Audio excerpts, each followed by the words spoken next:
राजा शिवी की तरह शरण देने वाला होगा। राजा शिवी कथा बालपने में आप लोग पढ़े होंगे कि जो है इंद्र शिकारी बन के, धर्म कबूतर बन के शिकारी कबूतर का पीछा किए था और संध्या बंदन कर रहे थे राजा शिवी। उनके सामने उनके शरण में कबूतर आके गिरा।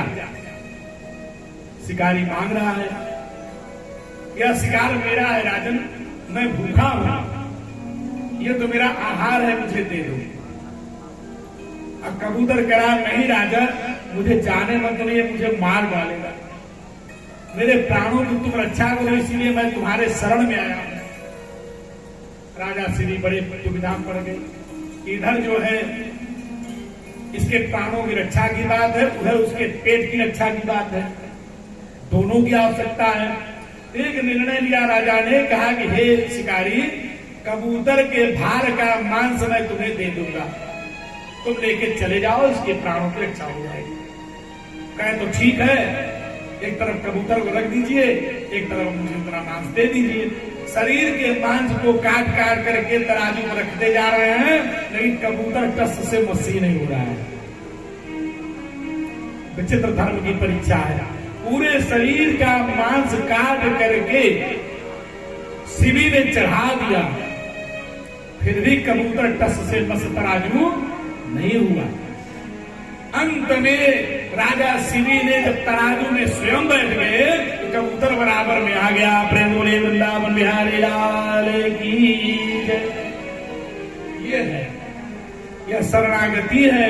उन्होंने अपने जीवन को ही चढ़ा दिया कि भी इस कबूतर की रक्षा हो मेरे प्राणों से, तो भी यह मेरा परम धर्म है इस समय, क्योंकि शरण में आए हुए की रक्षा हर प्रकार से करना मेरा परम कर्तव्य है। जैसे उन्होंने अपने को समर्पित किया, कबूतर धर्म के रूप में, शिकारी इंद्र के रूप में प्रकट हुए। धन्य हो राजन, तुम्हारे जैसा दान इस पृथ्वी पर न भूतो न भविष्यति। और ऐसे स्पर्श किया इंद्र ने, राजा शिवी का शरीर सर्वांग सुंदर हो गया। ऐसे राजा शिवी थे। तो कहा उसीनर नरेश राजा शिवी की तरह ये सुदाता शरण्य यथा होशी नरह शिवी दानी होगा यह, यानी अपने को दान देगा कभी जरूरत पड़ा तो सबूचा। फिर कहते यशोवितमितां स्वानाम दौशंतम इव यज्जुनाम। कहीं यह जो है याज्ञिकों में, कहीं यज्ञ करने वालों में दुष्यंत के पुत्र भरत के समान यह वंश को फैलाएगा और अपने पितामह अर्जुन की तरह और सहस्त्रार्जुन की तरह है वंशी सहस्त्रार्जुन है, उसके द्वारा उनकी तरह पराक्रमी होगा, अर्जुन की तरह धनुर्धारी होगा। धनुर्नामग्रीरेश तुल्य धनुर्धारियों में अर्जुन की तरह और उसके बाद पराक्रम में सहस्त्रार्जुन की तरह होगा। सहस्त्रार्जुन बहुत बलशाली राजा था। बड़ी बड़ी प्रशंसा मृगेन्द्र विक्रांतो निश्चित्यो हिमान, हिमालय की तरह जो है शरण देने वाला होगा, आश्रय देने वाला होगा। पितामह सवर सामने प्रसाद शोक महा, इसमें पितामह ब्रह्मा के समान समता रहेगी। भगवान शंकर की तरह कृपालु होगा, दयालु होगा, आशुतोष होगा, शीघ्र प्रसन्न होने वाला होगा। इसमें जितने गुण कहे जाओ उतने कम है।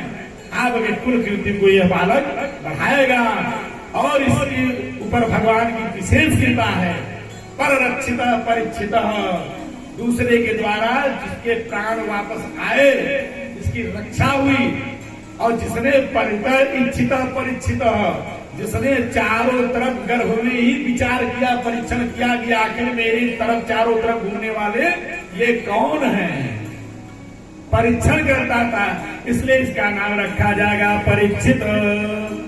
और दूसरा नाम रखा जाए विष्णुराज, भगवान विष्णु के द्वारा जो संरक्षित किया गया है विष्णुराज रखा जाएगा। नामकरण करके बहुत से दान दक्षिणा ब्राह्मणों ने प्राप्त किया, गोदान किया। युधिष्ठिर महाराज ने खुशियां मनाई, उत्सव मनाए गए। धीरे धीरे समय आगे चलता गया। प्रेम बोले वृंदावन बिहारी लाल की जय।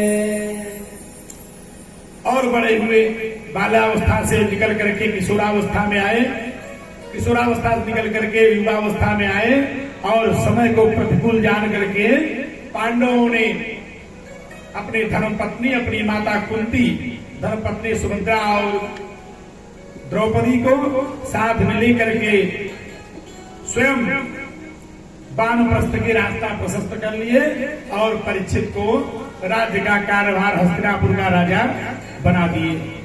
सूत जी कहते हैं कि हे ऋषियों, उसके बाद जो है एक दिन की बात है, राज्य से दक्षिण दिशा की तरफ कुरजांगल प्रदेश की तरफ दिग्विजय के लिए राजा परीक्षित गए हुए थे। वहां उन्होंने देखा कि काला कुरु जो है पुरुष एकदम काला काला है, विकराल शरीर धारण किया हुआ, लंगोट धारण किया हुआ है और अपने शिष्य को